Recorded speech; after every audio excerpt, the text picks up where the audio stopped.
Azerbaycan'ın mümtaz şairi Samet Vurgun'un şu muhteşem mısralarını bir kez daha hatırlıyoruz.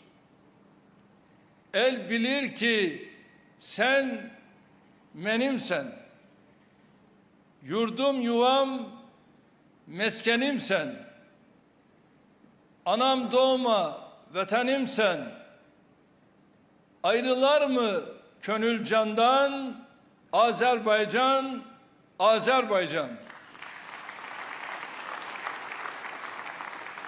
Ben bir uşak, sen bir ana, odur ki bağlıyam sana.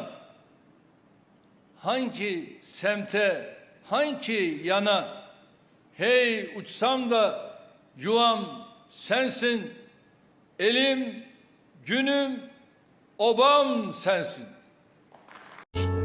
El bilir ki sen benimsen, yurdum, yuvam, meskenimsen, anam, doğma vatanımsan. Ayrılar mı gönül candan, Azerbaycan, Azerbaycan.